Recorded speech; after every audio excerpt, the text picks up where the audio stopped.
Welcome to History Meets Prophecy with the Israelite Nation Worldwide Ministries. I'm Elder Michael.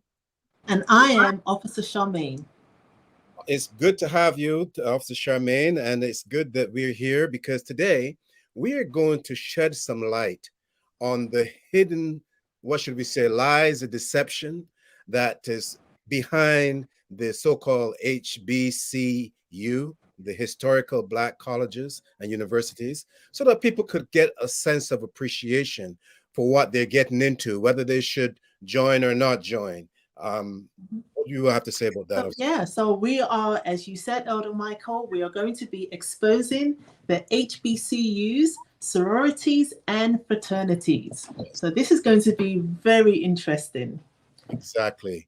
As always, this presentation, I should say, is primarily about educating the individual. It's not here to criticize or anything like that. We just want people to understand what is really presented at the back end of the fraternities and the sororities so that they can make an educated and intelligent decision for or against. Okay? Right. Absolutely. So just to give you a little bit of a backstory, well, first of all, I must say thank you for everyone that's joined and welcome. And do not forget, this is an interactive session. So we look forward to your comments and your suggestions and any information that you may have to share. We love to have this dialogue. We want to make sure that we are all engaged and having lots of fun. So please remember to send your comments in. And thank you again for joining us. We really do appreciate this. You know, it makes us excited that you are here with us. So we're going to be learning about these fraternities and sororities. And I'm sure many of you have heard about secret societies in the past, right? You've heard of freemasonry, you've heard of the Illuminati, and the list goes on. So just to give you a little bit of a background, we're going to go to our first slide right away, which is slide number 4, please, moderator. So let's look at the United Grand Lodge of England. Now, this is where it all started from. Elder Michael, do you want to take this? Yes, I mean, I could go through the whole process a little bit, but before we even get to the Grand Lodge, I'd like to go back a little bit further and tell our viewers what really happened. How did this get started? Because the Grand Lodge is known today, but back in the day it wasn't. And people have to understand that what they called Freemasonry was invented by Masons who were construction workers in England and throughout Europe, right? And these are the people that put this whole secret society together. It wasn't an academic process. These were construction workers building castles and building cathedrals, etc. And it was approved by the Vatican. That's how the whole thing got to be before they became a Grand Lodge. And I want people to be aware of that. That's a good point. And you can liken that to today's, what do they call them? Union? Yeah. Is that what you have? Yes. So you can liken the idea to a union, because I believe it was about protecting their rights and, you know, getting compensation and, you know, working with certain people, because the skill set was also very important. You know, different people were trying out different styles in those days. So yes, Elder Michael. But here's the key to a little bit more than just that, because at that time, they came into the knowledge of the ancient Egyptians and how they had built the pyramids and so on and so forth. And, you know, most people look at the pyramid and they think, oh, well, this is nice and great, but what's behind it? Now, I don't pretend to know all the details. I haven't done the research on that. But the point I'm making is there were certain structural elements within that framework of the pyramid that was used for spiritual means. And you have these Masonic guys, meaning construction workers, building the cathedral under the advice of the Pope, etc., and the castles, and they followed certain instructions similar to what was done with the pyramid. And I'll give you an example. For example, they used to bury the dead people, certain high elite people, in these construction places. And then they would build that. They'd build what they call the church. We call it a shrine over that dead person, for example. Right. No, this is really a very good point. And this is where the whole idea of the name Mason comes from. So a Mason is basically a bricklayer, someone that's, a builder. And what they used to do, they would travel to certain places, as Elder Michael said, and they would learn the different techniques, and they will take it back to primarily England. Yes. And they would use that for their cathedral buildings and their constructions of their so-called shrines. Right. So as you rightly said, a lot of them were based on building their foundation on top of the dead. And it's a very popular person or a person of renown. So they'll take that person and they will build their shrines on top of this. Exactly. And the rationale behind that was that they were going to take the spirit of that individual and recycle that spirit, reuse that person's spirit. This is why the popes take on new names, as we said the last time, Officer Charmaine, if you remember. Right. So that, yes. They can act that role of that individual. Okay, Hilaire, he's got a question here. He says, why the Vatican have to approve? Do the Vatican as like ownership on the Masonic rite? Now, I believe you're asking, why does the Vatican have to approve the building of this? And yes, are they connected to the Masonic rite? You are on the right track. Absolutely. Remember, once upon a time, England was based on the Catholic Church. It was the whole foundation of England was based on the Catholic Church. As a matter of fact, it was the Catholic Church that appointed the kings and queens, not just of England, all Europe. Of Europe. Yeah. So pretty much all the European countries had to give allegiance to the Pope, because you were not recognized as anyone unless they said it, unless they approved. That is correct. And I think that I would even argue today, Officer Charmaine, that it is still the same today, because people might say they're a republic or whatever, but they still have to bow down before the cross. They still have to call on the Jesus, not the Jesus of the Bible, but they still have to use that term because it's popular and people can relate. Right. Yeah. Yes. JM, someone by the name of JM said that they were reaching out to all their friends who are in these sororities to teach them the truth. Absolutely. You know what? It sounds so wonderful. We'll get into some of that later on, but it sounds so wonderful. You get your hookups, you get to know people, you get certain kinds of jobs. It sounds beautiful. But, our elder always says, go back to the beginning. Find out the real color of their hair before they started dyeing it. Okay. So go back to the beginning. Are you talking about my hair, Officer Charmaine? Oh. Come on now. This is natural, okay? Let's take a good look. Okay, good. Thank you. Go ahead, please. So this is Shelby Brown. I have heard that they build on the dead. Yes, absolutely. So is that true that the Vatican is built on someone? Absolutely. There's a phrase. What is the phrase? On this. Where is it found? I do not. Sorry. Where is it found? Is it pretty much what they have done? They have literally taken bones to build the Vatican on. Yes. The Vatican is built on a grave.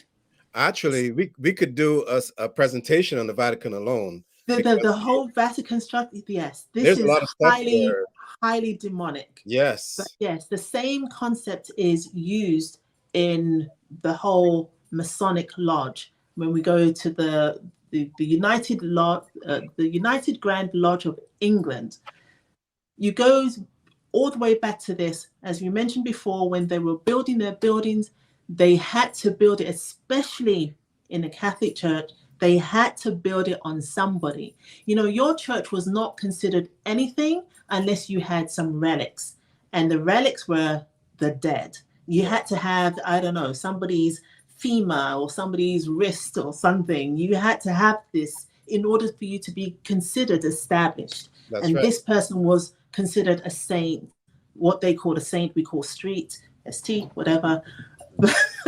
But yes, this is their whole concept. And you know Right? what? It's not so much a mystery anymore, but the concept now, you have to understand what they're saying. And what people don't realize is that cross speaks volumes. Where would you Yes. find the majority of the crosses? You have to go to somebody's graveyard to see it, right? Did you know, Elder Michael, I don't know, or guests, Yes, friends, family, did you know that once upon a time, the cross itself was only synonymous with the Catholic Church? yes, So if you were a Protestant or if you wasn't Catholic, you would only be able to identify Catholic by the cross, right. and you would never carry one. So it was like you would stay far away from that because they saw that back in the days as idol worshipping, idolatry. Idolatry. So yeah, That's so that very was really quite interesting because the cross was strictly a Catholic symbol. right. So now you But have now, someone that belongs to a university in the US or Canada, and they're looking and they're trying to put the pieces together. So what we are trying to say is that the concept of the modern fraternity or sorority is the invention of the Gentile European idolatry and divination, the worship of the dead. And they had, like we said earlier, a secret knowledge from Egypt, ancient Egypt, that they were trying to keep secret. For example, you look at the shrine, a lot of them are built in the shape of a cross, but you have to see it from the top down in order to appreciate that. The second point is a lot of them have to let the sun in so that the rays of the sun could touch their altar. Another secret point. And then you have images in there of their gods. It's that they have to bow down before. All of these are important, but they try to keep all that information a secret. The fraternity then, what was called the fraternity, but at that time there were no sororities because it was strictly a men's club, secret men's club. mhm, They were a small group of men, a private brotherhood, I like to call it, sharing a common goal and common aspirations. The other point is that as idolatry and divination improved or developed, meaning more information is coming from Egypt, more information is coming from ancient Babylon, they developed or invented Christianity. And Christianity was invented for the general public, and Freemasonry is also invented for the select people, a select few, the elite, the rich, the powerful, etc.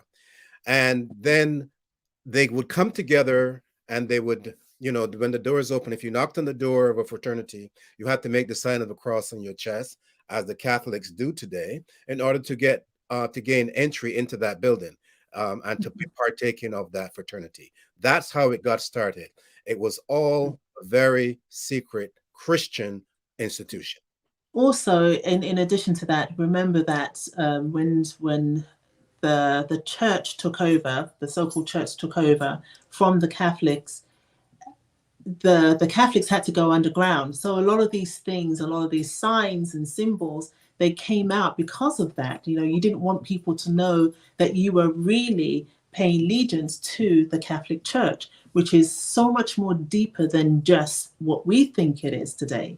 And in addition to that, you know, we look at the whole concept, the Grand Lodge being established in 1717 in England. And this was, as Elder Michael said, it was just a select few. It was That's a very select few of individuals that were allowed to join this. right. Now, this whole concept was eventually taken to the States, to the United States, to other places where the members of the Grand Lodge eventually settled. Correct. The secret society moved with the colonization of the United States, and they started their club there in 1776. I believe, and it was all very, very secretive. And later, the fraternity now would be introduced to colleges and universities as, Yeah. they did it in a very It was, sensitive.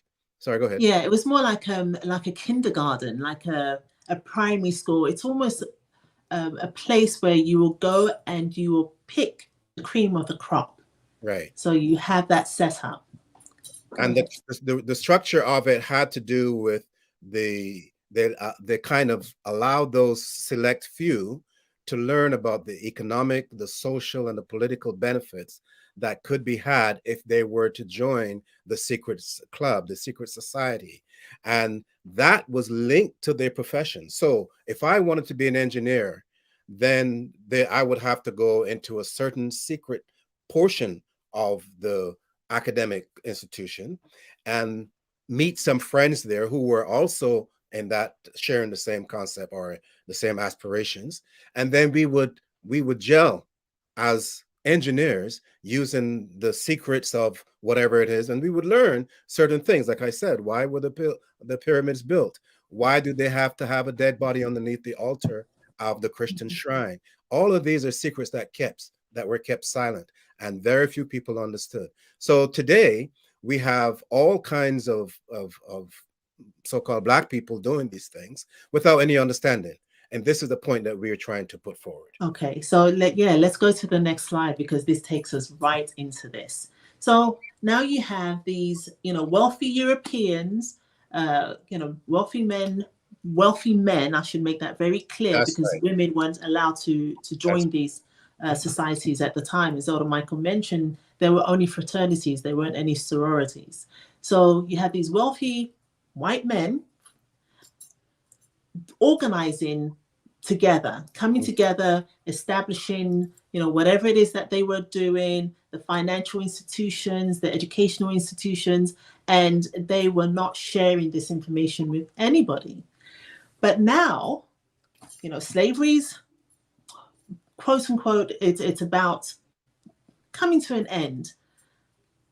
And you have certain individuals, certain Black individuals, children of Jacobites, actually wanting to partake in this. Some of them were considered free. So there's a term of illusion of inclusion. Now, these are individuals. Now, there's a thought that individualism is a new and strange concept, and therefore difficult to attain. So you can't go around as an individual. So history shows us that group identification is deeply embedded in us. So you're looking at these individuals, they want to be a part of this. They're not looking at the fact that these guys and their ancestors were the ones that enslaved them and beat them and took away their freedom and took away, their lives, separated them from families. They're not looking at this. They're looking at the idea that these guys are together and forming a bond whereby there are certain benefits that can be attained. So they look to the Freemasons, and the Freemasons like, are you crazy? You want to join us? It's like, that's crazy. That was just like a really weird concept for them. They didn't want, the former slaves or the slaves joining their organization. It doesn't matter how free they were or how mixed they were. They didn't want them joining the organization. However, we had one individual by the name of Prince Hall who decided that he's going to petition. And he did that by actually petitioning to the Grand Lodge in Ireland to find out if he can establish himself as a lodge like these other individuals. Now, we're going to get into some of the nitty-gritties with regards to what they actually do. But from the high end, it looks so pretty. They want to establish, somebody says they attended college, and it is a must in Black colleges to attend a sorority and taken an oath until the end. You know what? That oath thing is something that we're going to touch on, and it is very, very important. And a lot of people, they don't even know what they're saying. They really don't. James said, it scared me Yes. didn't join sorority, of course, there was a hazing initiative and 2 people died. Yes, Yeah. there is a, oh my goodness, there Yeah. is so much of that. There is That's so, but yeah, but we're at the fluffy stage where everything looks good and, yes. we, we want this lodge to be established. So But this you know was what? of Prince I Hall. mean, if you can get in and if you can pass the test, hazing, as Mhm, they say, you can make mhm. a lot of money. You may have to surrender your personal identity. You may have to surrender your integrity. You may have to surrender your culture and surrender your God, the worshiping of your God, and worship somebody else. But you know, well, at least what can I say? The ones that don't look like me will make a lot of money, and a few of us do too. But But that is the big sacrifice. If you put money ahead of your personal integrity, then it says, what But can I say about you? Elder Michael, even before that, Yeah. going back to what Prince Hall's objective was, and that Mm, was to join the lodge. yes. Imagine this. He was not even good enough to join the lodge that was already in existence. Hmm. And so he was allowed to establish his own. Now, how does that make you feel? It's like, you know what, you're not even good enough. No, it's you're not even going to get into the creme de la creme Right. of society, Right. but you can have your own little thing Yeah. And I in think your he only went to the fifth degree. He didn't go beyond that, which is in just his own lodge. He was the grand master in yeah, his own lodge. He was actually the grand master. So which is fifth degree. whatever that means, Yeah. that took place in Prince Hall, Yeah. which is the lodge that was established Mhm. for the children of Jacob at the time. One of the points that And I like to make here, though, that's for our guests mhm, and our viewers, is the way I see this. I see social engineering at work. I see a manipulation and a programming of the mind so that the individual could do whatever they want him or her to do. And yes, most of the time, that yes. behavior is unnatural. It is not the natural for humans. It's not natural for Israelites. So you know what this reminds me of? These HBCU sororities and fraternities, Mhm. which we're discussing today. It reminds me of the Pharisees and Sadducees, because one of their jobs was to negotiate between their rulers, the Greeks and the Romans, and the local people, the natives. Mhm. So they were that go between, right? So Yeah. they weren't really accepted by the Greeks and Romans, and they weren't really trusted by their own people to a degree, because they were out there being larger than life. I am better, I can do things better, look at me pray. So they were very like this, the upper echelons, so to speak. But it just reminds me that this is the same kind of system that was in place, or that is currently in place right now. Yeah. You have a group of people that, as you said, were the go-between between the two, between the so-called upper echelons of the white society and the rest of the Jacobites. Yes. And rather than lead, they decided to follow. And that is something that we shall never do. It's actually very sad. It Yeah. really is very sad. You mentioned something earlier about losing your culture and your identity. This Mhm. is exactly what's happening. We spoke about culture and identity for the last few sessions, but this also falls into that. You're falling into that same mix of losing yourself, Mhm. because now you're establishing an organization based on the premises of so-called white supremacy, and you're almost acting like a gang. I mean, the secret society is almost like a gang. There are certain things that you need to do in order to qualify. And this is what somebody mentioned earlier on, I think it was JM. And that process is called hazing.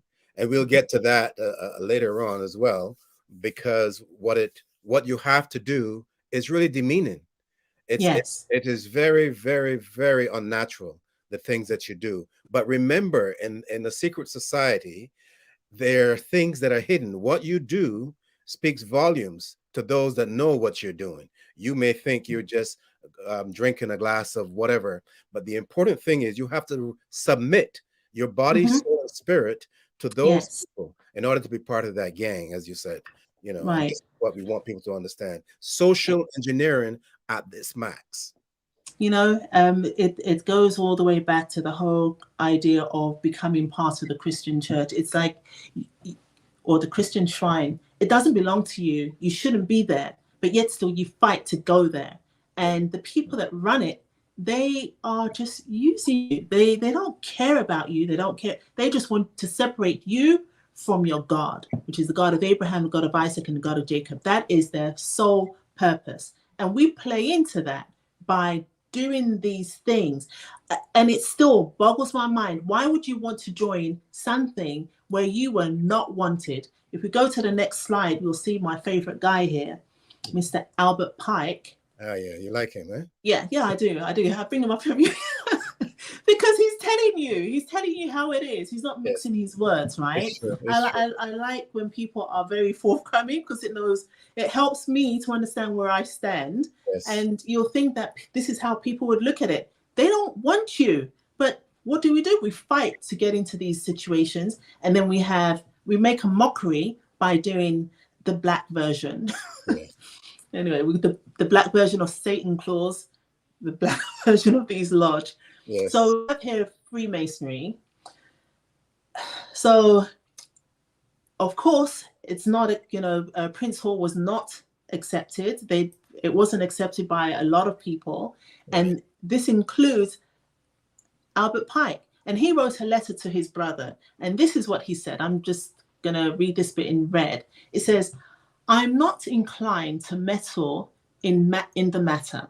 I took my obligations to white men, not to Negroes. When I have to accept Negroes as brothers or leave Masonry, I shall leave it." So he's sending you right up, he's...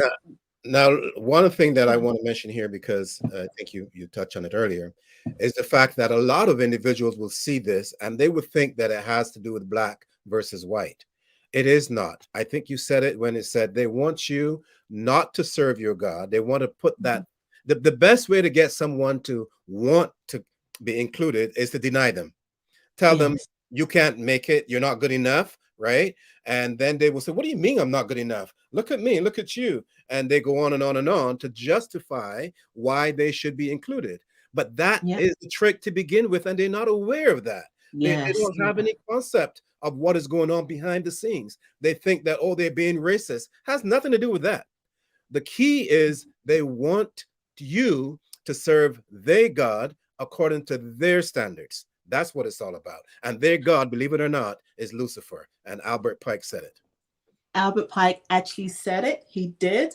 And he also tells us that the teachers, even of Christianity, are in general the most ignorant of the true meaning of that which they teach. That is so true. You're looking, these guys, I mean, you're looking at a lot of these guys that run the so-called shrines are actually part of this organization. And he's telling you they don't even know what they're doing. That's what they're teaching.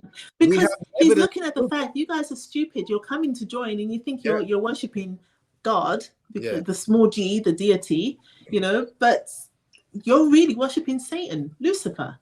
And we have the evidence to prove it. We'll get to it later, but I just want people to, if they should be viewing and they think, oh, we are just criticizing. No, we have the evidence. We took it. Well, you'll see when we get there. But very good point, because it is not about the color of your skin. It's about the God you're supposed to be serving. Yeah.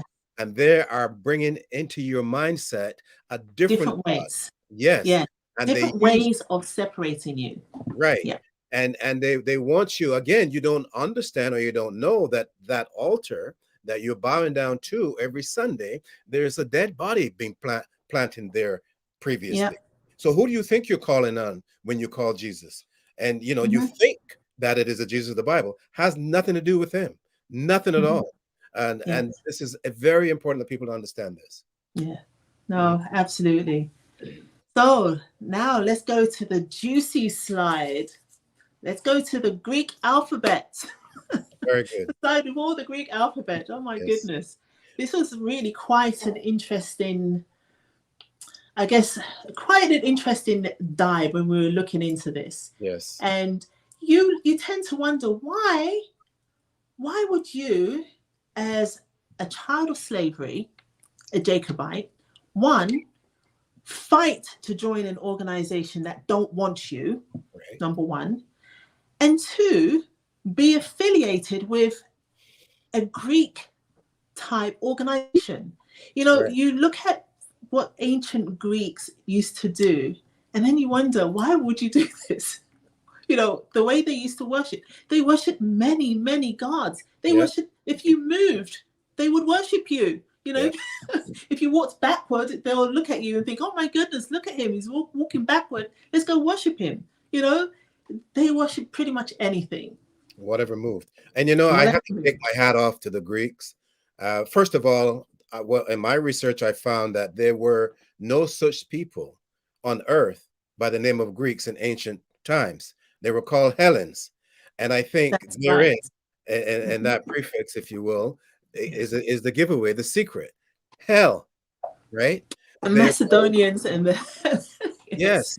Right. So that's the other thing. The other point that I found out is that Greece, what is known as Greece today, was settled by Egyptians and Canaanites named Phoenicians, right? And they documented, all this is documented in history for people that want to research it.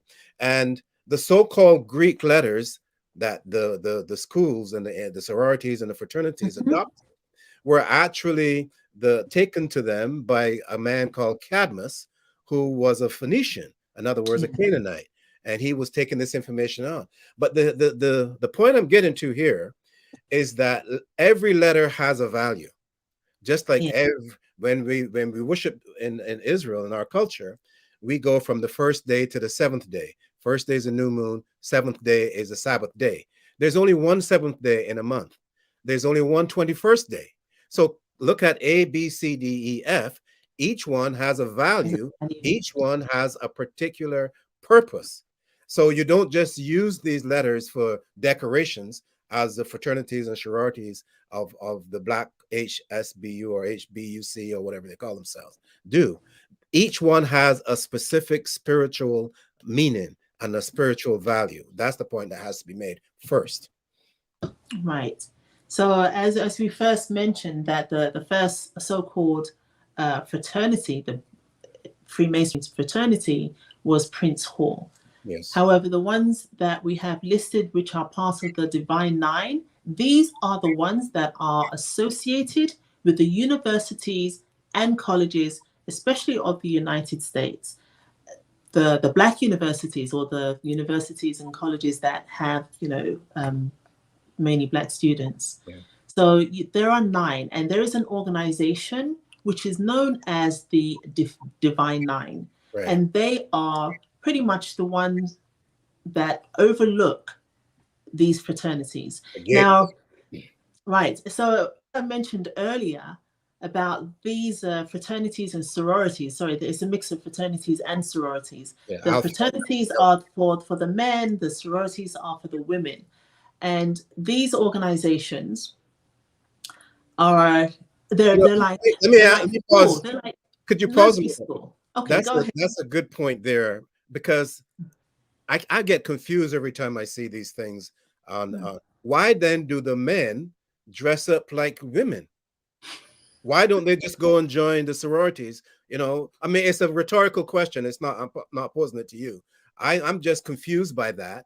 If you have sororities for the female and the fraternities for the male, why do the men and the fraternities dress up? I mean, I've seen some of these people. Some of them are famous, dressing up as women, and I don't understand it. It's rhetorical. I don't need an answer. It's all part of what you call a hazing, right? It's okay. the stuff you have to do. Look, yes, absolutely, Pansy. Divine is divination, which is worshiping of the dead. Exactly. They are telling you that the Divine Nine. You can't get any clearer than that.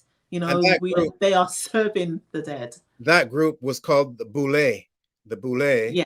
and that made formed to help to form the Divine Line. Right, exactly. And we've got a slide later on, Yeah. but the Belay were basically the gatekeepers, Right. and they all came from Prince Hall, Yes. and we have some very infamous people Yes. in that same organization. And I don't know if you'll be surprised. It's like today I was looking at the list, but it's like you're not even surprised anymore. It's like, yeah, they're all doing the same thing, and we've been saying it for years. At the Israelite Nation Worldwide Ministries, we've been saying it for years. They're all serving the same God, because they're not serving our God. We know that. So they're serving a different God. And all of them, as we said before, are designed to keep you away from Right. serving the true God, the God of Abraham, the God of Isaac, and the God of Jacob.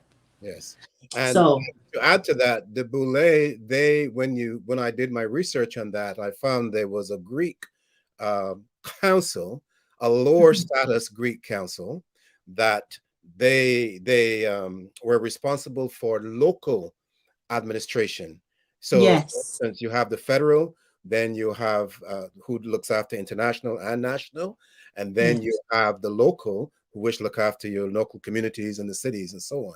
So right there in that name, yes. Boule, you're limited in how far you could go right away. Yeah. No, they were the gatekeepers. They decided who moves up the ladder. And That's this is right. what I was saying before. Yes. Yeah, maybe just about anybody can get into a fraternity now.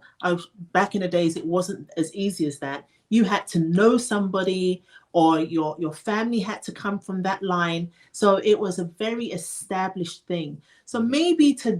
maybe today you are encouraged to join, and a lot of people will join. But if you want to get to the next level, if you want to join the actual lodge, you had to be recommended. And this is what the gatekeepers, the Belay, this is what they were responsible for, actually deciding who was going to take that next step, and who was going to get in touch with the bank manager, or the chairperson, or they decided, the gatekeepers. That's a very important point, because it takes me back to the invention of Christianity, when they had the first fraternity.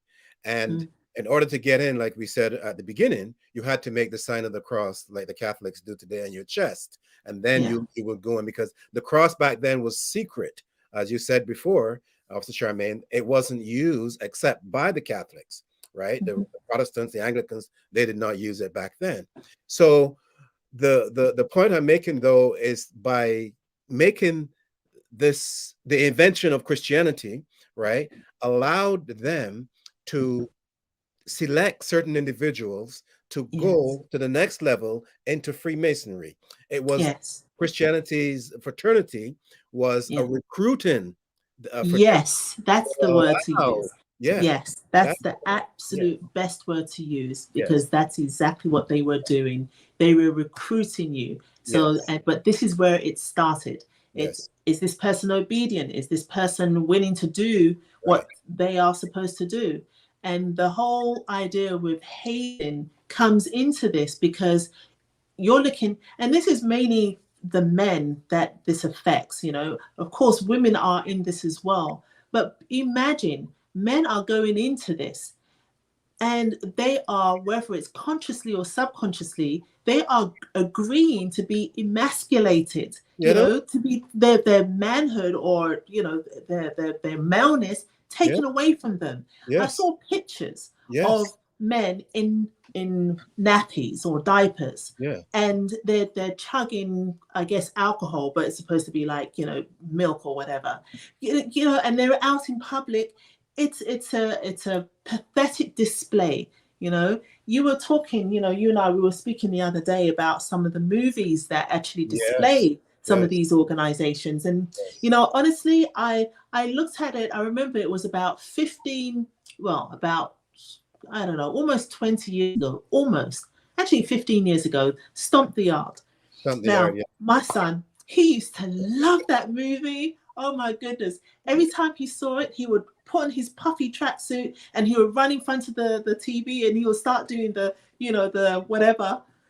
And I would just like look at him laughing, because it was cute. They're all dancing and drumming.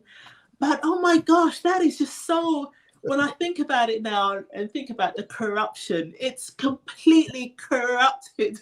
Thank God for Elder Shadrach, because had not Thank God for Elder all the and your Shadrach. mom pulled you out of that, who knows what where we would be today. No, but it's like early days of Israel, and I'm like looking at this, and it's like, oh, he's so cute, and he's there, and he's doing, and he's repeating some of the words. It's like, it's not about you, it's not about me, it's about the whole team. And I thought, oh, he's so cute. But just looking back and just doing the deep dive as our elder has taught us to do, Yes. you unveiled the corruption Yeah. that's taken place. Now, to your point earlier about the gatekeepers, now the gatekeepers of this whole fraternity structure would fall on the Greek society. And again, we're looking at ancient Babylon, ancient Egypt, and the teaching, because all of those so-called philosophers, Aristotle and Plato, etc., they were descendants of the Phoenicians, and they taught the Egyptian philosophy.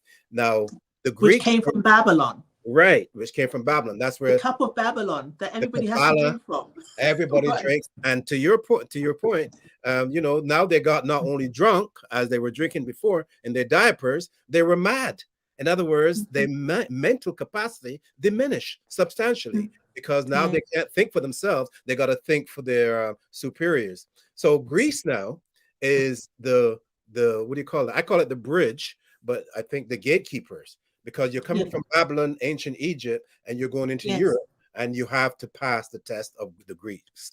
But I know the worst part about it, nobody is forcing you. They're not beating you. They're not, putting a gun to your head. They're not lynching you. They're not forcing you to do this. Yeah. You go and you sign up to do it all by yourself, to, to dress up as a man, dressing up as a woman. You decide to do this. You want to dress up as a child, with your diaper in public, or pulling these, strange face and, marching and your tongue's out and you got dog collars on. You say, I've seen some like they got dog collars on and, and they get beaten or they get hit and they sign up for this. Yes. And they pay a premium. They pay a fee for this. You know what I found very disturbing, in addition to the fact that you saw the men with, eyelashes and wigs and nails already made up and everything. But that's a whole nother chapter. I don't even want to go there.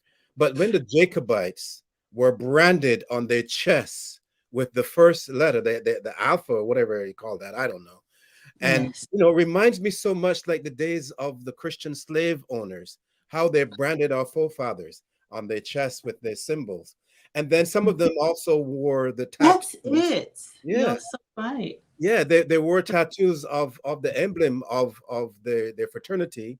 Others were forced to walk on hot sand.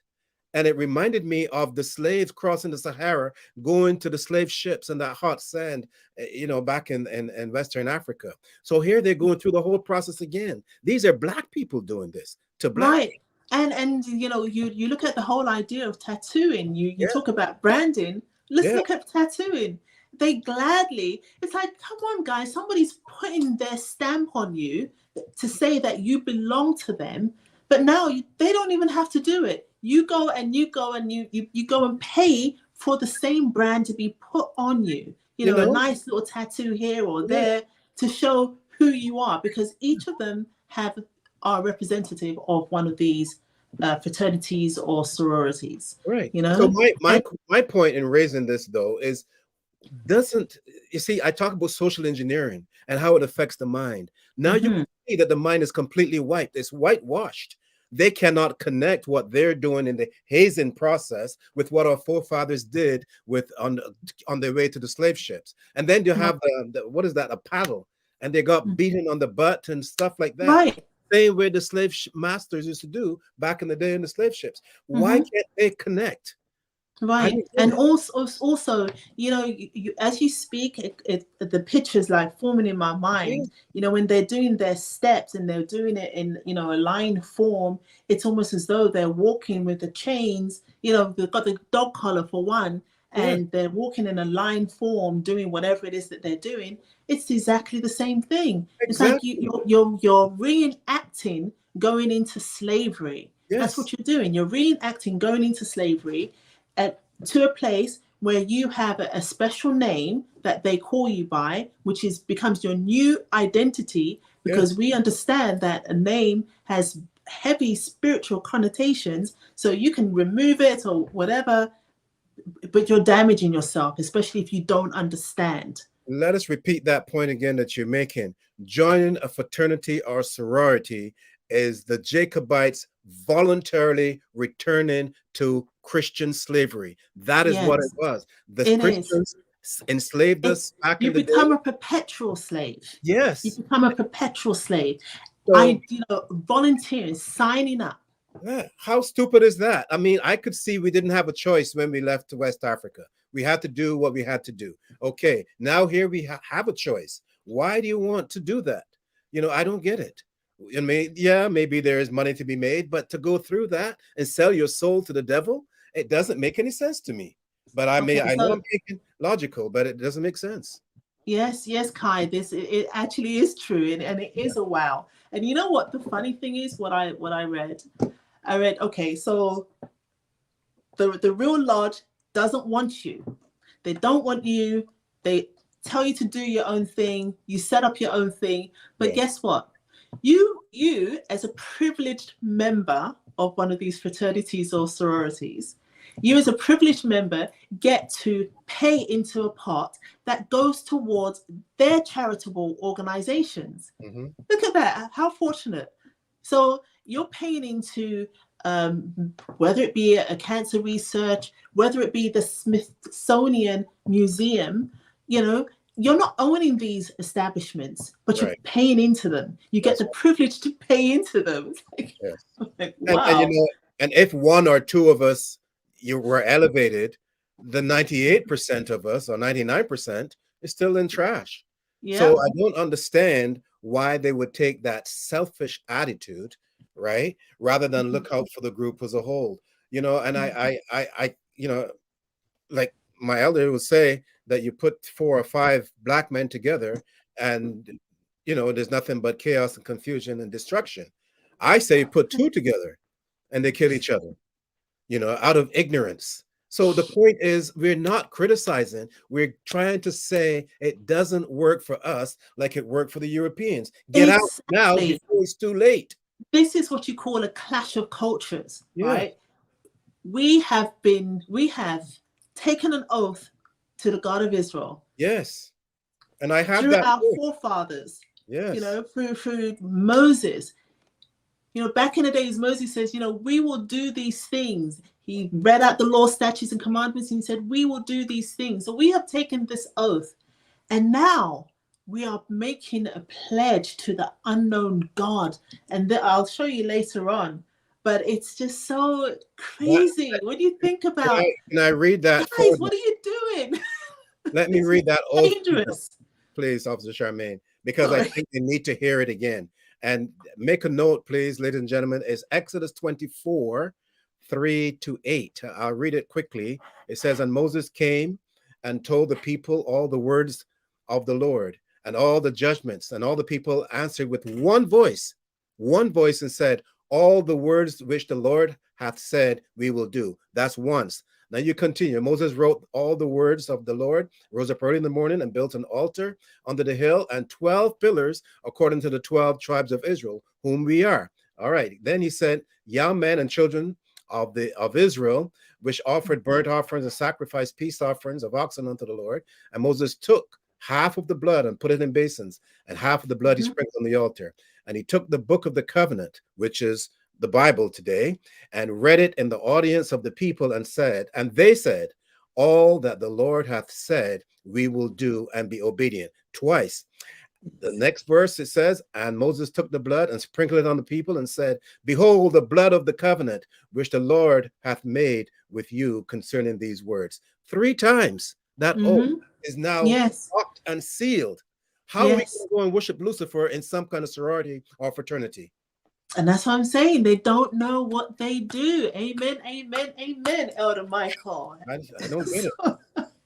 As somebody said, it really is. It's crazy. But Yeah. let's go. Just to go through a few of these sororities and fraternities. You have. I'll let you read it because I don't speak Greek. I'm not going to read them all. I'm just looking at the first couple.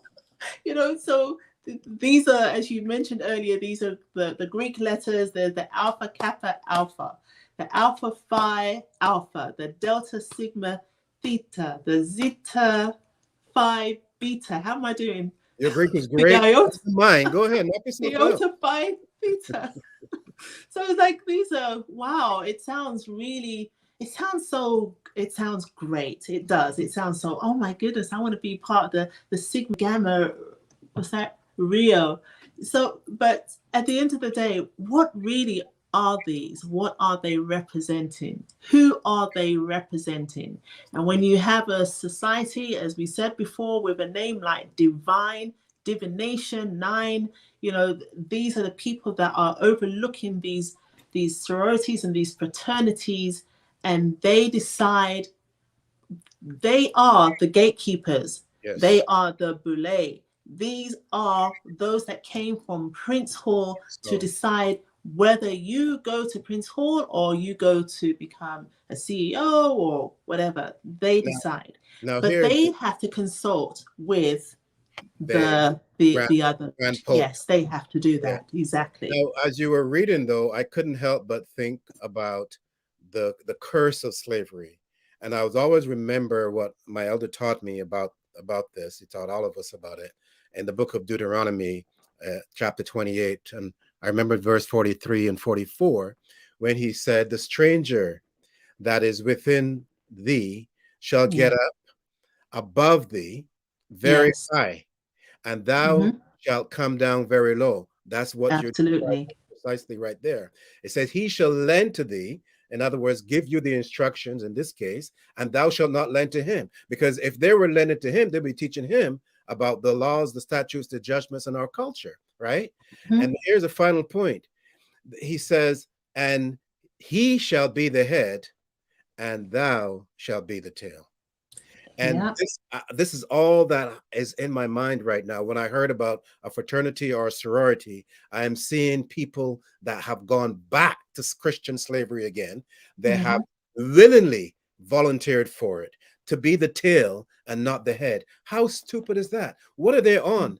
And this whole thing about hazing, now they engaging in sexual abuse, drug abuse, alcohol abuse, like the integrity of the black man is gone now to the garbage. Where this I mean, they're such athletic people and they're so good at what they do, but do they understand the source of that athletic proudness? They don't understand it, because otherwise they would give the praises to the God of Abraham, the God of Isaac, and the God of Jacob. They don't know who they are. They don't know. It's like our forefathers, when you look at Israel and you look at the Hebrews, once upon a time, they were separated, they were lost. And then, they didn't even know that Jacob's name had changed. The God of Israel himself changed Jacob's name twice. He first of all reminded him that, hey, you know what? You wrestle with angels. You wrestled, and your name will be no more Jacob. You will be Israel. And then it happened again. Yes. Here's a good question for you. It said, would you say that our people join these groups more due to our own issues or because of a master plan devised by the enemy? The point, if I could, the point is that it was our choice. We could have said no, or we could have said, I'm sticking with my culture. So there's a master plan. There's no doubt about that. But so why does it not affect me? Why is it not affecting you, Officer Charmaine? Why are we steadfast in our culture? Why are our elder has restored and rebuilt the Israelite nation, even within a nation, and we are strong. We have our own flag, our own national anthem, our own code of conduct and coat of arms. We don't care what other people are doing. We stand in strong. We serve the God of Abraham, the God of Isaac, and the God of Jacob. But the master plan is there. but we Right. decided let it be there, let it stay where. Right. You build a fair, you build an amusement park. It's up to, it may be a very nefarious place to go, You know, but you make the choice. You go there. You go there if you choose to. That's your choice, your subjective choice. You decide to do this. And that's the thing about when we talk about the other side, especially Lucifer, everything is there, but he's not going to force you to do it. thank You you. decide. Just want to thank Hilaire for the donation, $50. Thank you so Yes, much. thank you so Appreciate your much. support. Thank you, much Yes. appreciated. Yeah, but go Yeah, ahead. That point. yeah, you make that choice. You make that conscious choice, and that's the hardest thing, Yes. because even when we understand being circumcised of the heart, it is us making the choice today. Nobody's going to say, "Oh, you're an Israelite. You should be serving." Well, some people will go out there on the street corners and throw insults at everybody and tell them who they shouldn't be doing or what they should be doing or what they shouldn't. But we don't do that. We're just bringing the truth to you, Yes. right? And in this channel, it's about history and prophecy. Yes. History meets prophecy. So we're just here. What you decide to do is your prerogative. That's right. And we're showing you that there is the right way, the real way, the true way to go, to Yes. be. And especially if you are a child of Jacob. And thank you, JM, for $20 donation. Really appreciate it. Thanks for your support. Yes, thank Yeah. you so much, guys. Yeah. Thank you. It tells us that you're engaged. Thank you so much. This is Yeah. really, really awesome. It's a very good Yes. point that we have to always stress. This is not about black versus white. This is No, about truth versus the lie. This is right. about I can't even say the God of Israel versus, because he has no competitors. No, he has an adversary. But Yes. again, Lucifer, it does a great job. I Yeah. can't, And all he's doing is finding ways, and there are probably a million ways yes. of how you should not worship the God of Israel. Right. That's all he's doing. He's like, okay, today you could become a Hindu or a Buddha, or today you can join this fraternity and this sorority, and tomorrow you can, take off, on some kind of sabbatical or whatever. Yeah. So there's lots and lots and lots of different ways Let's to put it this not way. worship the God of Israel. Yeah, people have to understand. Again, we have to make it clear for the young black men and women, to whether to make the decision for or against the fraternity or sorority. Let's say we entered into a restaurant and it's decorated beautifully, and they have they have this nice I use the word nice loosely, but look at the real meaning. Swine flesh that is roasted and with all the trimmings to it, and they brought it to the table. Looks really good. And they brought it, and they asked me, well, should I serve you, sir? I said, hell no. Hell no. Don't want it. Take it out of here. Right? Now, if they came with lamb, or even beef for that matter, I'd say, yes, please fill my plate. You know what I'm saying? But again, I'm making the decision.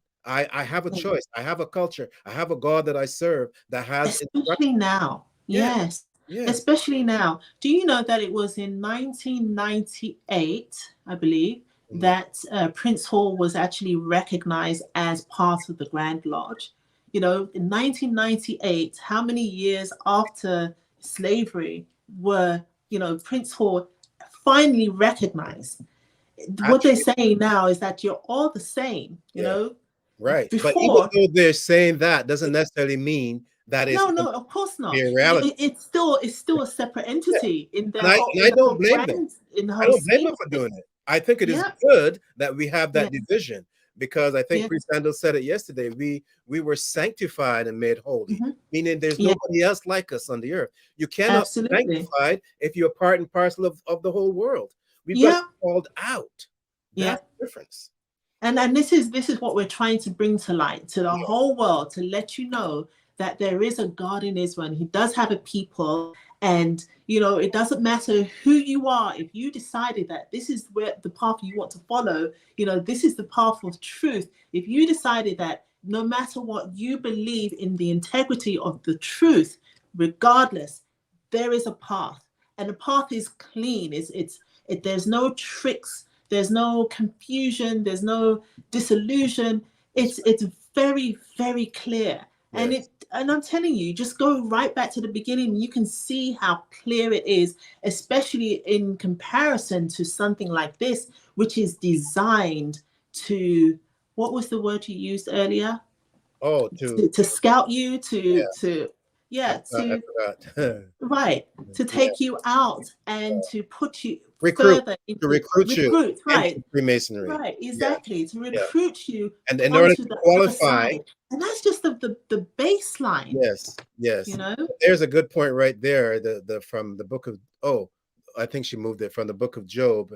Envy thou not the oppressor, and Yes. very important because we are ahead of the oppressor. We just have to Yeah. recognize I'm that telling you, you we know, are it's like, first.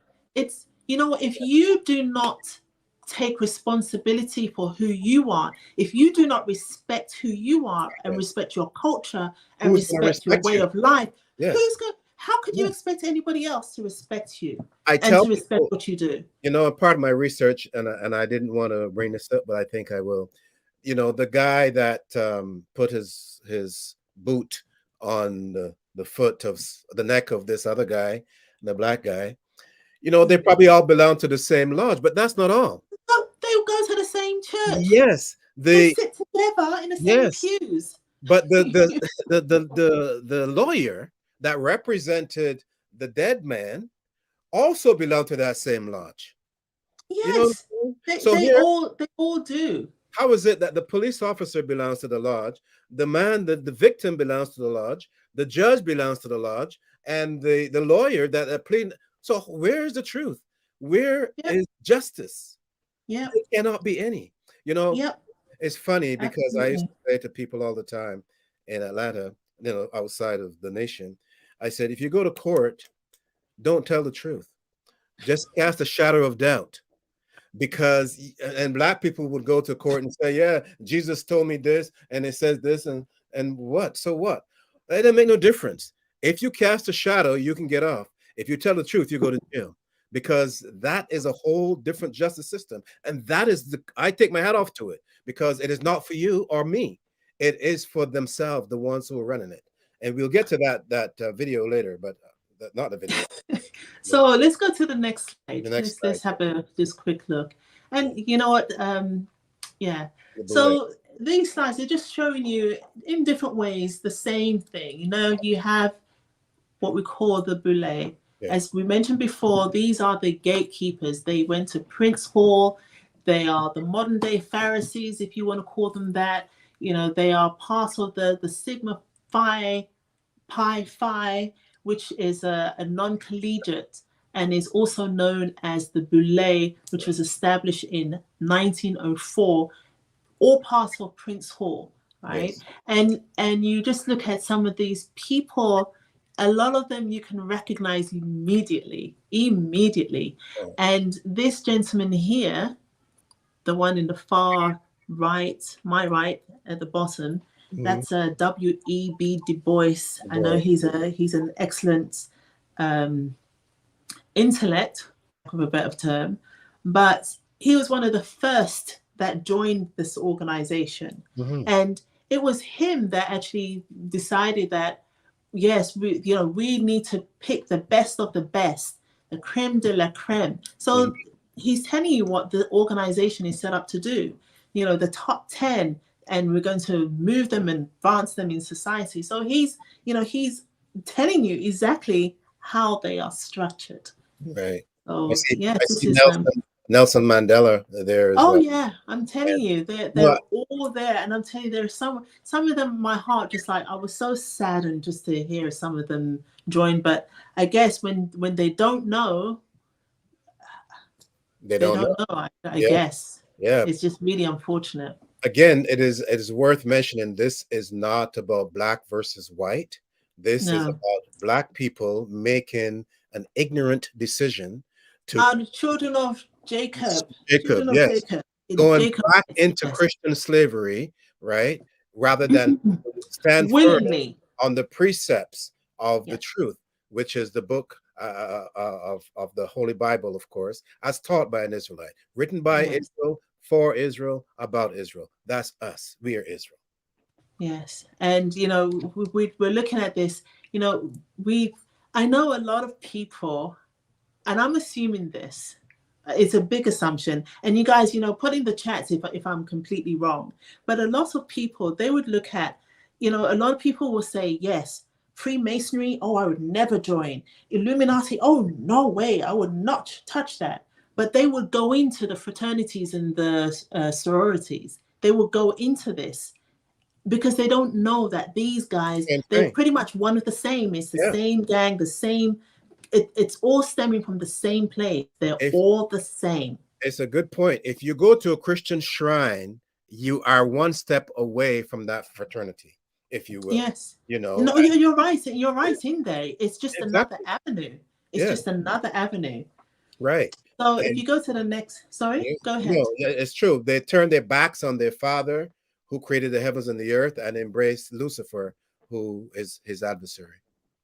So the next slide we have here, this is just some examples of some of the leaders that all of them were part of Prince Hall. Can I make a correction? So-called leaders. Go ahead, please. Okay. So-called leaders were or are part of Prince Hall. Yeah. And many of them were Belay members, because the Belay members, remember, these are the gatekeepers. They are the ones that decide how things are supposed to be, especially among the children of Jacob. Yes. And the funny thing is, most people don't even know that their lives are being constructed or designed by these guys who are sitting in power. Yeah. Right? They decide, oh, we're not going to give him a job because he's not worthy. So yeah, these are the guys that have those type of powers. Yeah, because they will advance you to the next stage. We have the evidence from a former member. He says, I can honestly say, or I can honestly, you don't know going in. So you don't know what we're explaining now, which is the purpose of this presentation, right? And he joined prior to the internet. And of course, now he is able to confirm some of what we're saying. But this is the point. That people who have been there, right, they know exactly what they went through. We know how inhumane and dehumanizing it is.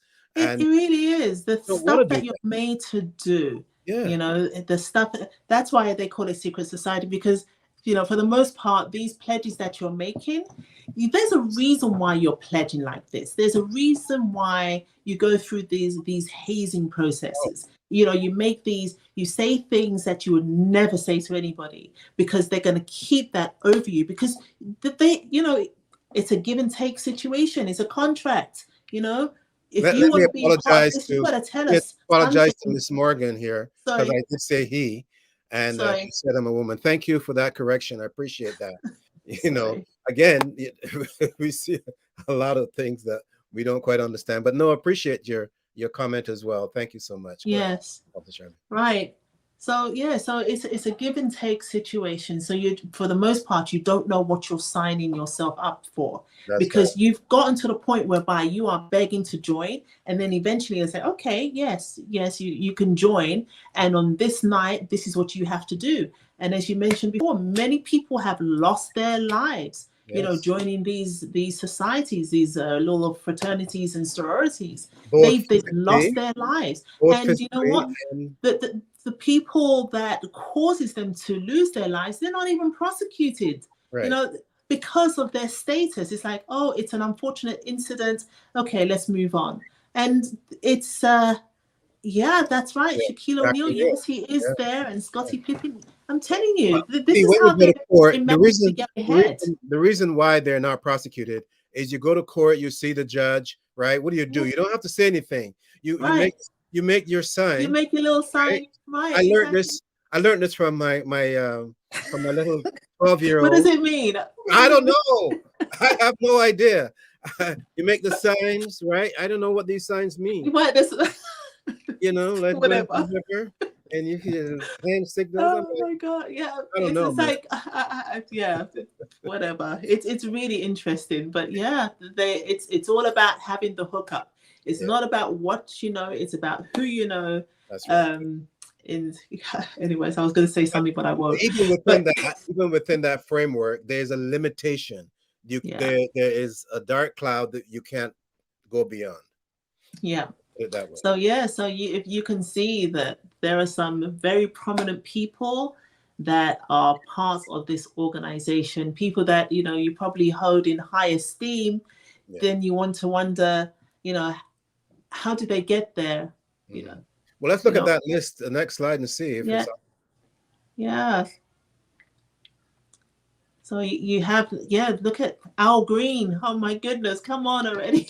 It's like a lot of these singers. You have a lot of activists like Al Sharpton, Don King. Who else? You have the Reverend Jesse Jackson. There's so many people. Dr. Martin Luther King. I mean, he's the leader of the civil rights movement. So this guy was supposed to be, a preacher, big guy in the so-called shrines. And he was part of this, and who's to say, a lot of people are probably shocked. Oh my gosh, he's a Christian and he was part of the lodge. We told you what these guys do. And you think that these guys haven't gone through that. Don't kid yourself. They have to go through this. They have to. They fashioned themselves after the Grand Lodge in Europe, in England. Ireland, in Scotland. They fashioned themselves after that. So you think they're not going to do something like that, or if not worse? These are the same people who enslaved us, right? So why would I want to return to that form of enslavement? Now it's almost like a mental slavery now. Now they navigate your mind, rather than your body, so to speak. But anyway, either way, it's a sad situation. Now, the next slide is going to probably ruffle some feathers, but we have to expose the truth. You know what? History meets prophecy. We're just putting out educational material. It's up to you at the end of the day how you decide to see it or how you decipher the information. But the whole idea of the secret societies coming from the Grand Lodge, and it's trickling. Remember the little sororities and fraternities? This is where everybody's groomed to take part in this section. Look at how they are dressed. Look at all the different groups and how they are dressed. I'm not going to point them out. Just use your eyes and look at them. You see their aprons. You see the little the collar that they wear. You look at them. You got the guys from Prince Hall in black and white, looking so dapper and established, and you got the new ones, at the bottom there, and then you have like different organizations in between. Where do they belong? Where do they belong? How come they all look alike with this apron, the fringe, and Okay. Hey, a picture speaks 1,000 words, and this is speaking all kinds of words to me. Well, I'm not impressed by any of them, so. It is. This is, the next one. We can look at the next one, and you see the same thing again. You see like all the fringe. You got the little armbands. You've got they're all the same people. They're all serving the same gods. There's a question. I say gods. A question here. Is there significance to the colors that are worn? I'm sure there is, but what are they? Are those fringes? Those are fringes, my friend. Those are. And it's worn by all of them. It's like they fashion themselves after the Grand Lodge. Okay. So. All right. Yeah. The same again. Same thing. I had to put the little sororities and fraternities, even though they're not dressed the same way. Remember, this is where you pick them from to join. Recruits. Where you need them to join. Yeah. Okay. So and they're all proud. Oh my goodness. Let's go to the next slide then. Let's see. Yes, the next slide. And I just want. I'm not okay. So at the bottom left, you see the guy, big Freemasonry ritual with the sword, the 19, and then the one above, a popular organization doing the same thing. It's like, oh, really very interesting. Mm-hmm. I love pictures. I told you, I think in pictures. So, and then here you see a hazing session. Look, big men in diapers. Come on. Yeah, pretty sad.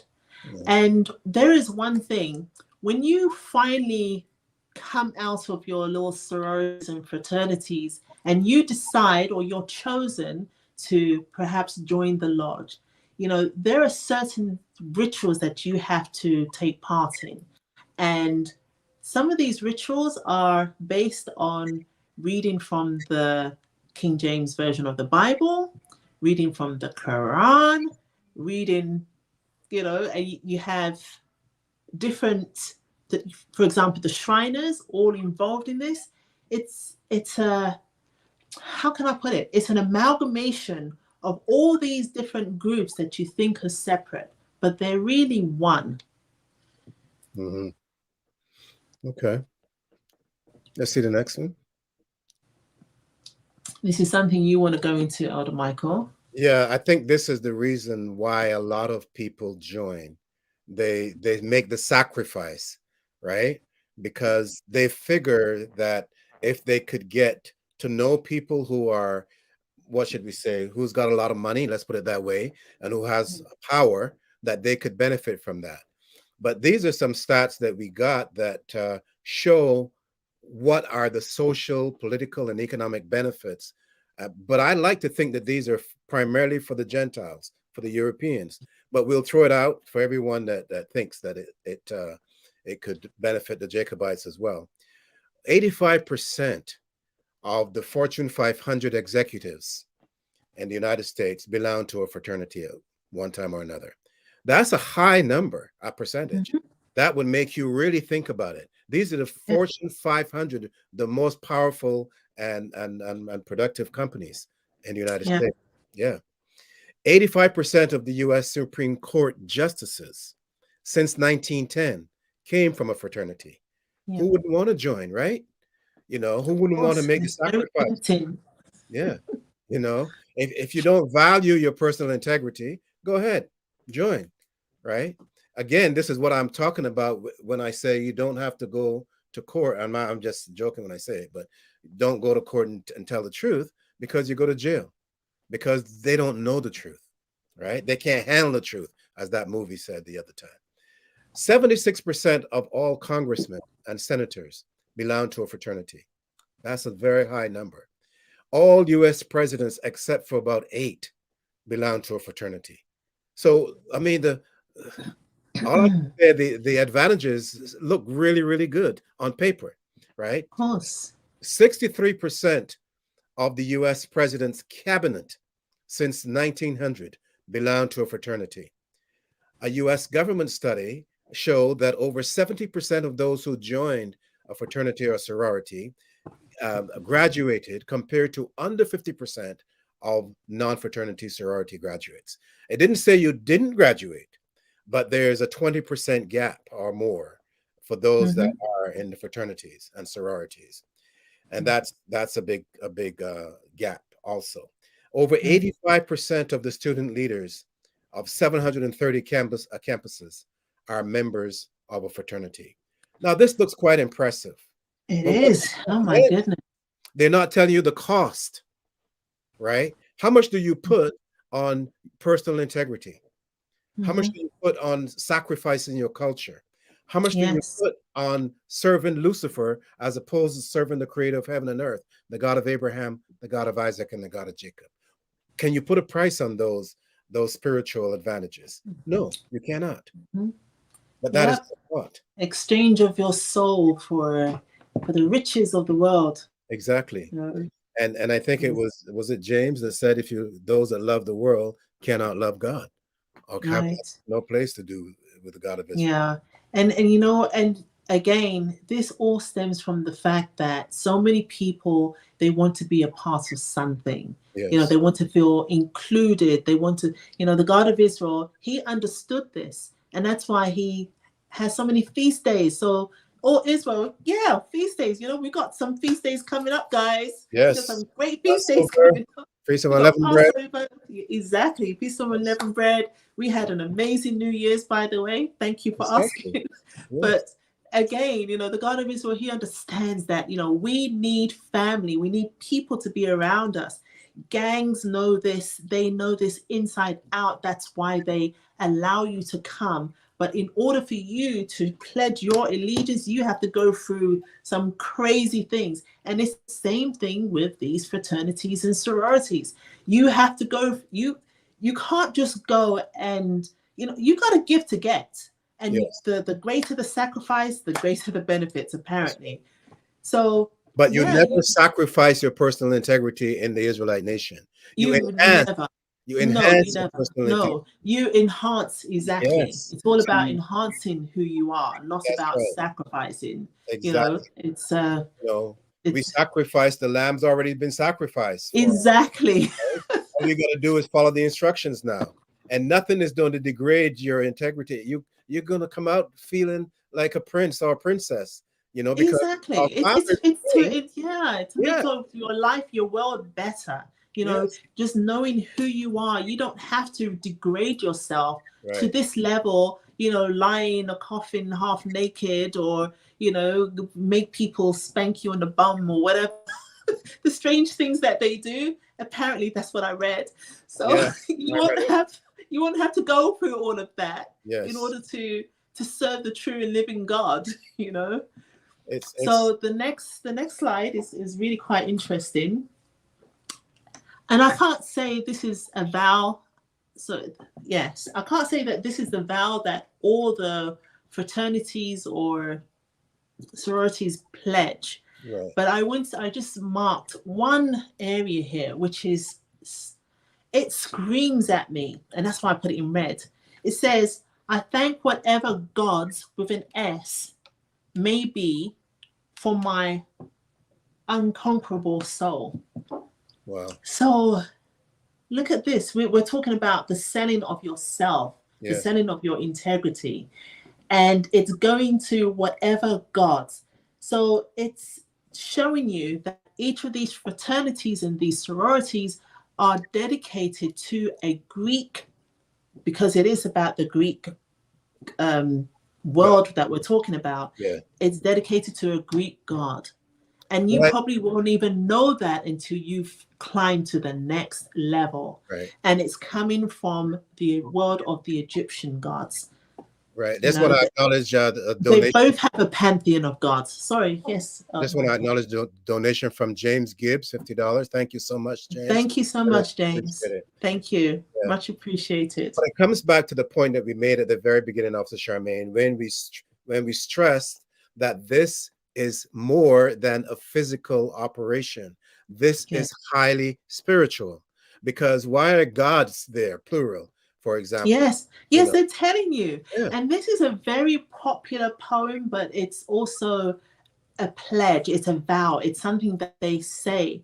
And some of these guys, they recite it off hearts, of oh their yeah, hearts. Somebody was telling a story, maybe it was something I was watching on YouTube, but somebody was telling a story that he was talking to one guy, and I can't remember what it is that they were doing, and then the guy started running all this stuff off, and then he realized that it was this Invictus, which is their pledge, to these many gods, to these but many gods. let's go even further back. There is an oath that every Mason must sign. They must say that oath and sign off on it. An oath to Nimrod, because they teach in Freemasonry that the Masons, that Nimrod was the one that established the first fraternity, and as a result, every Mason since must come and pledge allegiance to him. And we know what he did at the Tower of Babel, right? And now they're bringing all of this back together so that there is so much here. I mean, we would have to spend another hour to go through the collaboration, the collaborative effect of all the different people serving that one God, Lucifer. And this is the ultimate objective. This is the aspiration Michael, of you the know what? sororities. Yes.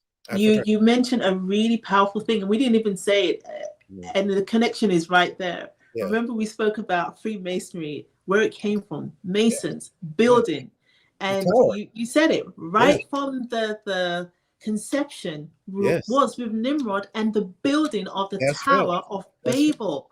And who was building it? It was the Masons. It was the people that knew how to build. So this is the area. This is the foundation. Yeah, but here's the other side of that. Now, what happened? Because the God of Israel, he saw what they were going to do, and he said, "The imaginations of man now is just terrible." I'm paraphrasing, and he came down and he stopped it and scattered them. Right? But look what we've been talking about, Elder Michael. All the time, yeah. But now we've been talking about it for the last 2 sessions. They're trying to build it back. The language. Yes. Yeah, but even the confounding of the language, it all took place at that time. Yes. Oh my goodness, look at that. And now we're talking about Masons. Who are the Masons? What are they trying to do? They're trying to build that damn tower again. They're trying. Oh man. And all their ideas, how everything is structured. Yeah. But the thing is, and this is the most powerful part, we have a God, and as we said before, everything's designed to separate you from the God of Israel, from the truth, from the true and living God. Yes. And as you go through the stages of Freemasonry, Elder Michael, you mentioned it. Yes, they give allegiance to Nimrod, but as you go to different levels, there are different gods that you're paying allegiance to. Oh, yeah. In addition to that, we got my old friend Albert Pike. It's actually, it's actually eldest friend, not mine. You have very high taste. Yes. Your Greek's not bad either. But look, again, he says that the third degree Masons learned the true name of Satan. Yes. The Kabbalah say is Yahweh, reversed. Yes. For Satan is not a black god, but the negation of God. Amen. So again, they're telling you, this is what you are getting yourself into. Yeah. Right? So my point then, or my question rhetorically, is these are supposed to be educational institutions, fraternities and sororities, right? Why is this not taught? Why don't they know what they're getting themselves into? Is it all about the money? Is it all about the career? But the 67%, or you say 70%, is all about that spiritual element. But they're not teaching it's about it. Damaging the spiritual. But as Albert Pike said, even Christianity, the teachers, they don't even know what they're teaching. They're ignorant, yeah. They don't know. They are very ignorant. So you got the blind leading the blind in this situation. I guess. And so everyone's, it's nothing. No, don't worry. You'll get your hookups or whatever. You'll go to nice parties. You go to nice places, your nice dinners. They're looking for the glamorous aspect of these organizations. They're not understanding that, as you said, it is a battle for your soul. That's what it is. It's a battle for your soul. And you make it easy by joining these wonderful organizations with all their benefits. Debbie Holmes wants a copy of your slides because she said, "I appreciate this kingdom knowledge. I've been talking with my family about our true history. I would like, or rather I would, I think it's yeah. It is possible to get a copy of the slide, but I think it's on YouTube. Yeah, it's all of this information you can find online. Yeah, all of it. Yes. It's I would suggest that you send them a copy of the video, and just take your time and go through it. She can, or even invite them to watch it with her so that they can discuss it together. But no, and you can also remember, that there are so many. This is just one tiny aspect of what we actually do. Exactly. And you can certainly, there's a link below this. You can sign up for that link. You can join us. We have Bible studies. We have, priests and and elders online that can ask, answer your questions, that can guide you, that can help you, through your journey as an Israelite.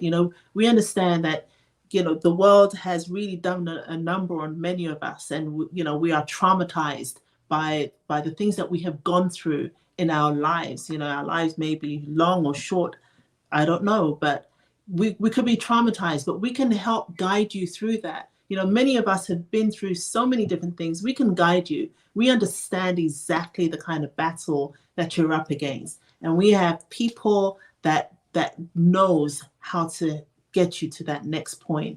Mhm. And all you have to do is decide that this is what you want to do, or just come and even just listen to the Bible studies. Yeah. You can Just listen watch to a Elder few of the Michael YouTube talk about videos. all these wonderful Yeah. things. It's YouTube videos are we have very, very, amazing very people. I'm telling you, all over the world, in England, in the US, yes. they are there waiting to teach this, because there is nothing better than having the truth. There is nothing sweeter than the truth. It's so filling. It's just so filling when you know that you don't have to subscribe to this kind of stuff That's right. to be in the know, to be popular. It is humbling, and it is just wonderful, just actually knowing that there is a God. He's got a name, he has a people, and anybody that decides that they want to follow his way, all they have to do is just call upon his name, the God of Abraham, the God of Isaac, and the God of Jacob. Understand to keep the laws, the statutes, and the commandments. We got Passover coming up. Wow, Yeah, Passover with the unleavened bread, my that's favorite right. time of the year. The Yes. lamb, roasted lamb, And why with would you garlic, want to? rosemary. Why would you Yes, want to sacrifice that rich culture of the Israelite for this yeah, foolishness? I mean, they try right. to do things that they don't even comprehend. That's the Yep. part that I think it gets me, because I'm seeing a sick mind. I'm seeing a Mm, mentality that is corrupted, So, but yet they're making these decisions that are going to not only put the individual in jeopardy, but the family, the children. There's so yes. many innocent children today, but once your father is a Mason, I mean, there are other people. I read a lot about people that got shot, as I said before, and they were part of it, right? And I Mm, wondered, well, they were saying, and when I say they, I'm looking at the information on the internet, and they're saying it was a sacrifice.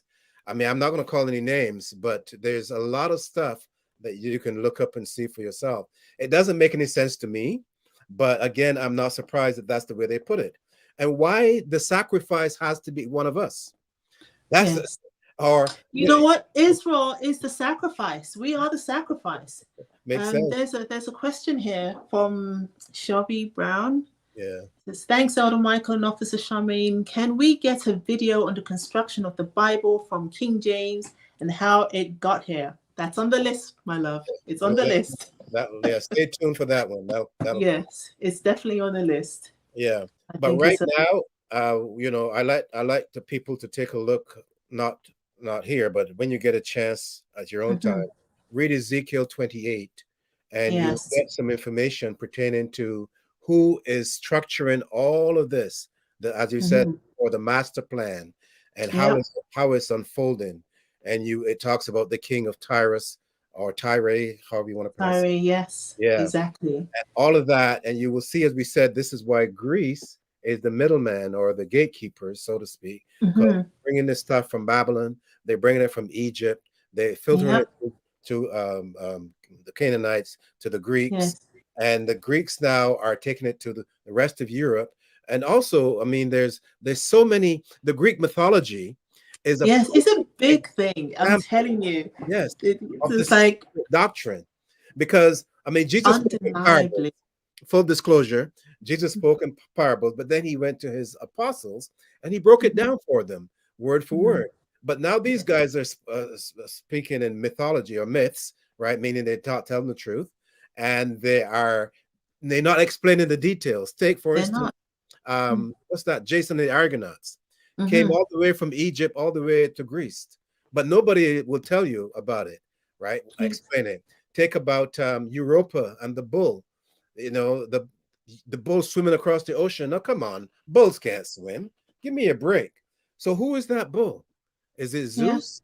Is it Nimrod? Is it Osiris? Is it, all of this is part and parcel of the Masonic secret doctrine. But we're not going to deal with that. We just want you to know that what you're dealing with is actually false doctrine. It's But not. look at this. It's so funny. You mentioned this.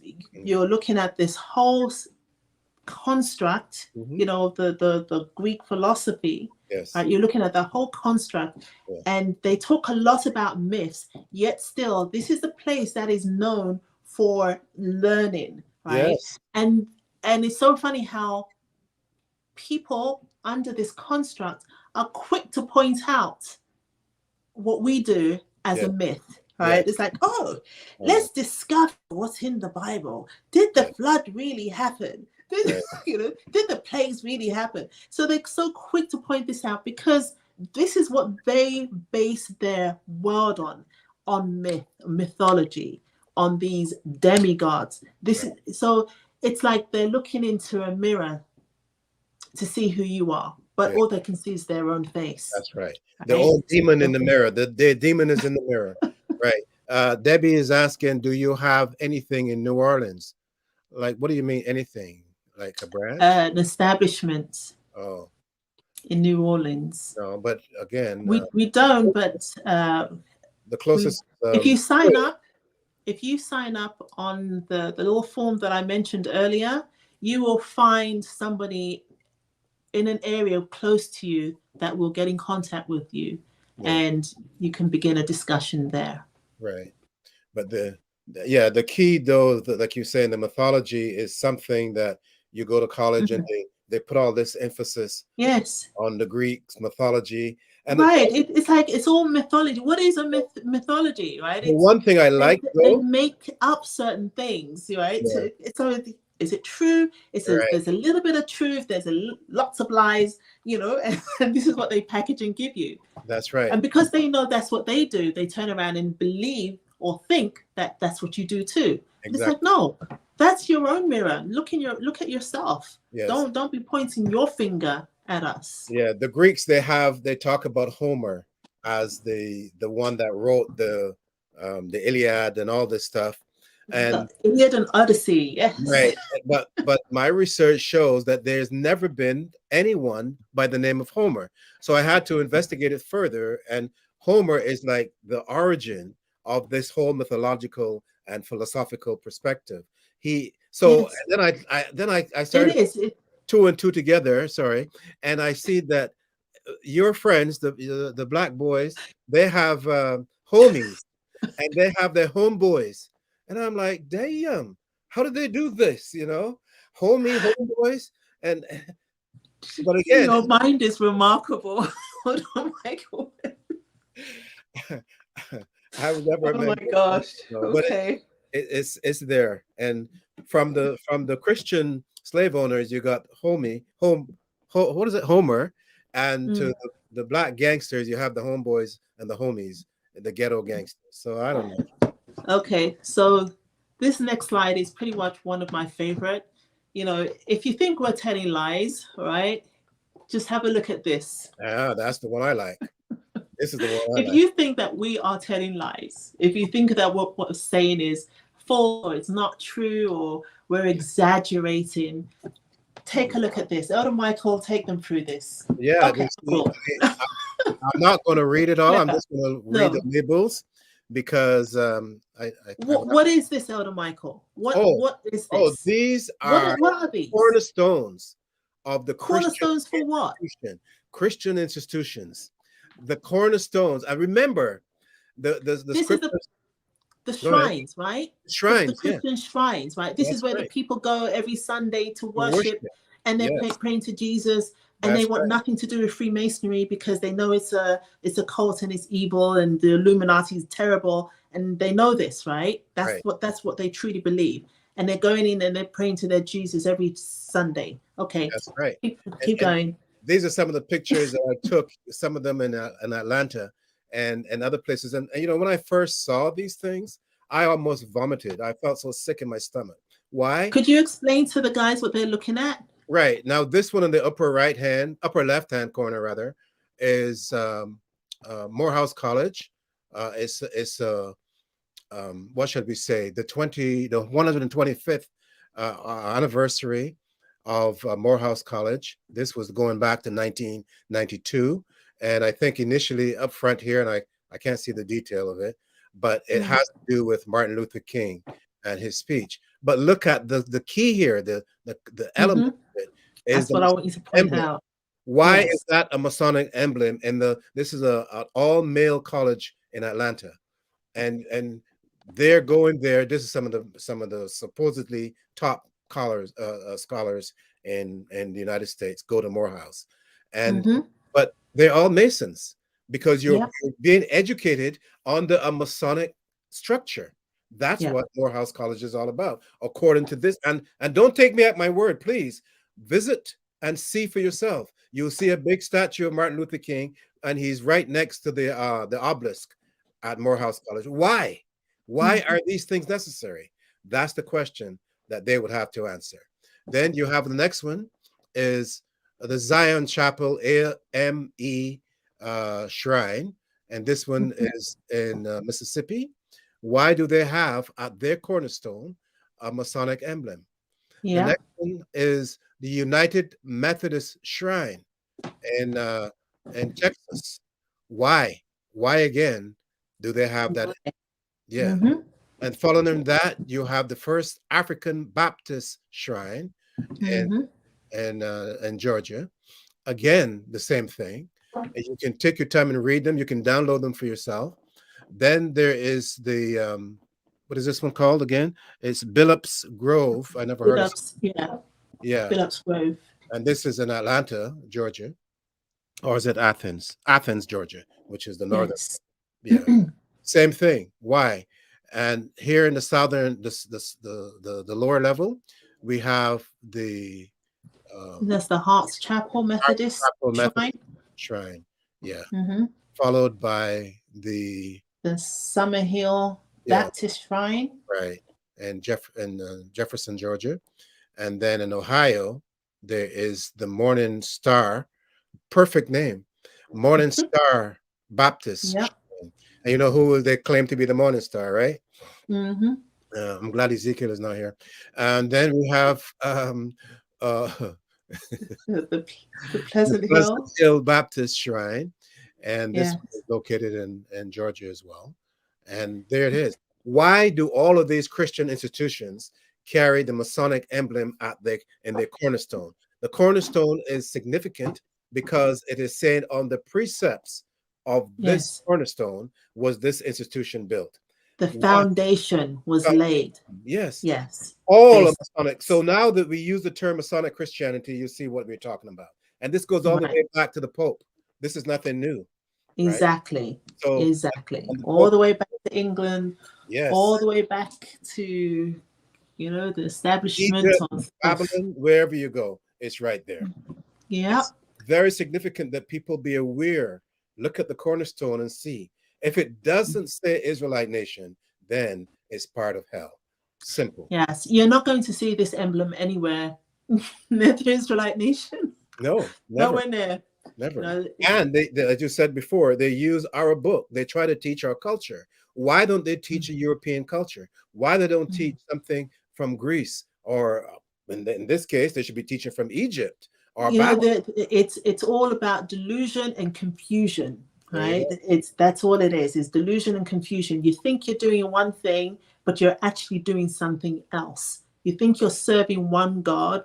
Well, I don't know, but you're actually serving, the other side. You're serving Lucifer with his many hats, in his many forms, in his many ways. Right. And this is just a clear example. There's nothing here that we have said that you can't go and find. Right. As Iota always says, go do your research, go check it out for yourself. There's nothing here that we have said, God bless those that actually, follow the truth without even, being disturbed by this stuff. But we know that the other side is very deceptive and they are very cunning. Yes. And they are out to grab your soul. It's up for grabs. They want it, and they are going to do it.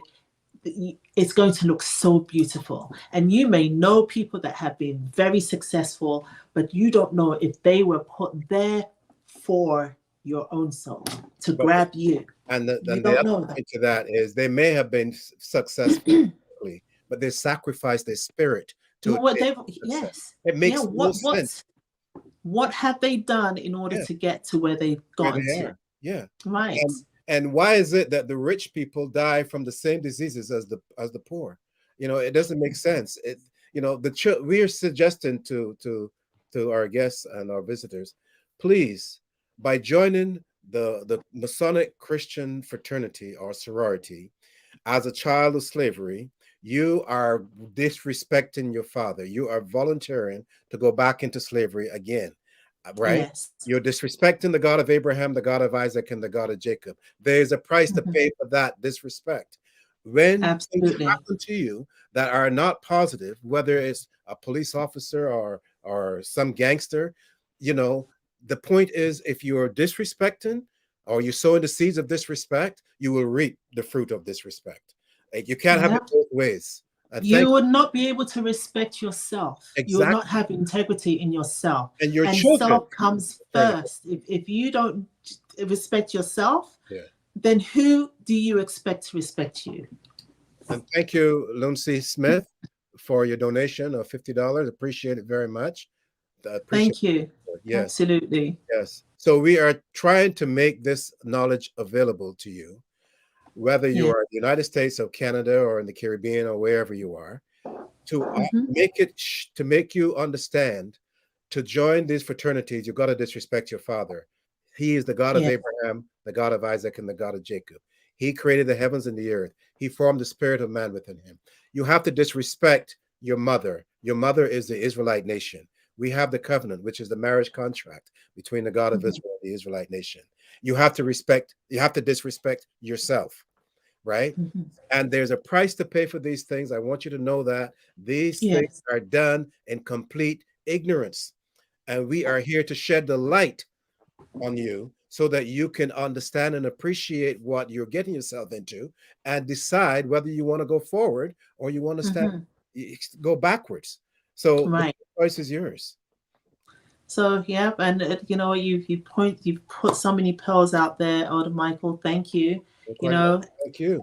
You're dealing with the ambassadors of the darkness. Yes. They're there. They put themselves between who they believe is God and you. You are, whatever you do is towards them. You know, you're pledging to them.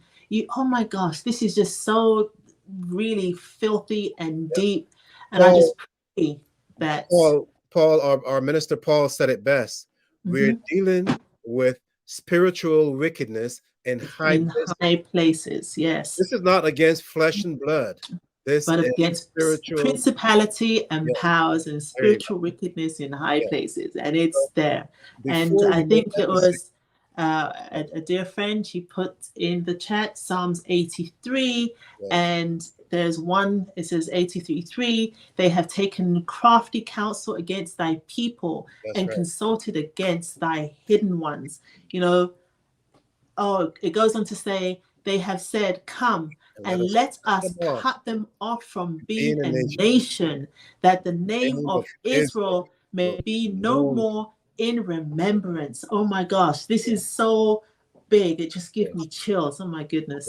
Yes. You know, this just gives me chills. Just go out there, guys. Read Psalms 83. It is deep. It's telling you what's happening. We're not making this up because, you know, we want to spread bad words about these guys. No. Everybody knows, and you just go and have a look. Just Google it. It's there for everybody. That these guys are into some serious demonic things, and they pass it off as nothing, but it's destroying you inside out. And we're not here to make you feel good. We're here to help you to do good. There's a difference, right? There's the difference. You can make you feel good and you go away feeling all nice and fluffy. But if you do good, that you get credit for that according to the judgment of the Most High God, the God of Abraham, Absolutely. God of Isaac, and the God of Guys, you know, we had such an amazing time. I so thank you so much for joining us on another Sunday afternoon or Sunday evening or Sunday night, depending on where you are in the world. That's right. And, you know, please keep your questions coming. You know, we go back and we read your questions, we read your comments, and we are encouraged because of that. So Not please only keep that, doing if there's a subject that you want us to tackle, you know, put it in Yes. the chat as well, and we'll take a look at it. Absolutely. Yes. Absolutely. You know, this is knowledge. Knowledge is supposed to be shared. You know, Yes. we share it with us all, and hopefully we can use that to as a catalyst to get us to where we need to get to. Amen. And that is serving our God. That's Yes. what we want. Amen. And with that, we say thank you for watching. Peace. Peace.